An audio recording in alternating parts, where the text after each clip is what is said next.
নমস্কাৰ আজিৰ এই ভিডিঅ'টোত মই আপোনালোকক দেখুৱাম যদি আপোনাৰ আধাৰ কাৰ্ডখনত কিবা ভুল হৈ আছে তেতিয়া আপুনি কেনেকৈ অনলাইন যোগে আপুনি নিজেই আপোনাৰ সেই ভুল হৈ থকা আধাৰ কাৰ্ডখন শুধৰণি কৰিব।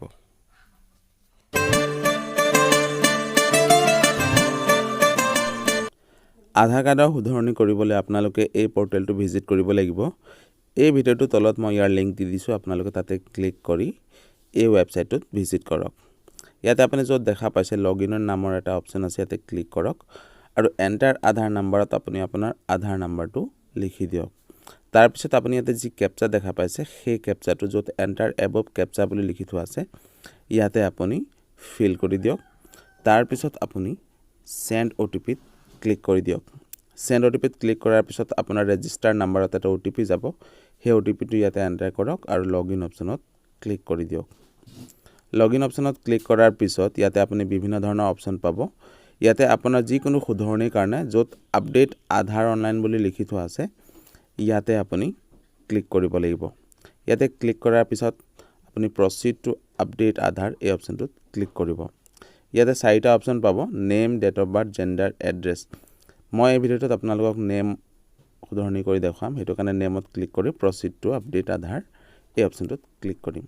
ইয়াতে ক্লিক কৰাৰ পিছত আপোনাৰ আধাৰ কাৰ্ডত যি নাম আছে ইয়াতে আহি যাব। যেতিয়া আপুনি অকমান তললৈ স্ক্ৰল ডাউন কৰিব ইয়াতে আপুনি আপোনাৰ শুদ্ধ নামটো দিব লাগিব। ইয়াতে আপোনাৰ শুদ্ধ নামটো লিখি দিয়াৰ পিছত আপুনি আৰু অকমান তললৈ আহিব আৰু ইয়াৰ পৰা আপুনি এই শুদ্ধ নামৰ বিপৰীতে যি ডকুমেণ্ট দিব বিচাৰিছে সেই ডকুমেণ্টটো ইয়াৰ পৰা সিলেক্ট কৰিব লাগিব। ইয়াত বিভিন্ন ধৰণৰ ডকুমেণ্ট আছে, আপোনাৰ ওচৰত যিটো আছে সেইটোৱে দিব। আপুনি পান কাৰ্ডো দিব পাৰে, আপোনাৰ জব কাৰ্ডৰ পাছবুকো দিব পাৰে। ইয়াত বিভিন্ন ধৰণৰ অপশ্যন আছে, আপুনি আপোনাৰ ওচৰত যোনটো আছে তাৰ ইয়াৰ পৰাই সিলেক্ট কৰি ল'ব আৰু দি দিব। ঠিক আছে, মই ইয়াতে পাছবুক দিম, সেইটো কাৰণে মই ইয়াতে পাছবুক অপশ্যনটো সিলেক্ট কৰিম। আপোনাৰ যি ইচ্ছা আপুনি সেইটোৱে ইয়াতে দিব পাৰিব। ঠিক আছে, গতিকে মই ইয়াতে কিষাণ ফটো পাছবুক অপশ্যনটো সিলেক্ট কৰিলোঁ। ভিউ ডিটেইলছ আপলোডত ক্লিক কৰি মই য'ত মোৰ পাছবুকখন সেভ কৰি থৈছিলোঁ তাৰ পৰা সিলেক্ট কৰিম আৰু অপেন অপশ্যনত ক্লিক কৰি দিম।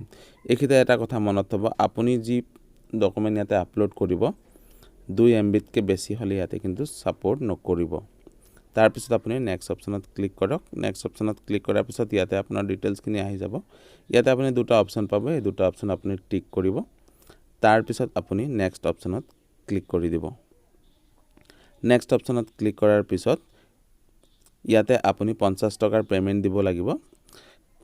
সেইটো কাৰণে আপুনি তললৈ আহক আৰু ইয়াতে আকৌ এবাৰ টিক কৰক। তাৰপিছত আপুনি মেক পে'মেণ্টত ক্লিক কৰি দিয়ক। মেক পে'মেণ্টত যেতিয়া আপুনি ক্লিক কৰিব ইয়াতে পে'মেণ্টৰ গেটৱে'খিনি আহি যাব। আপুনি যেনেকৈ চায় তেনেকৈ ইয়াত পে'মেণ্ট কৰিব পাৰিব। মই আপোনালোকক এই ভিডিঅ'টোত ফোনপে' পৰা পে'মেণ্ট কৰি দেখুৱাম, সেইটো কাৰণে মই এতিয়া ইয়াতে ৱালেট অপশ্যনত ক্লিক কৰিম। তাৰপিছত মই ফোনপে' /ভীম UPI য'ত লিখা আছে ইয়াতে ক্লিক কৰি দিম। এতিয়া মই ইয়াতে প্ৰচিড অপশ্যনত ক্লিক কৰিম। প্ৰচিড অপশ্যনত ক্লিক কৰাৰ পিছত ইয়াতে আপুনি দুটা অপশ্যন পাব।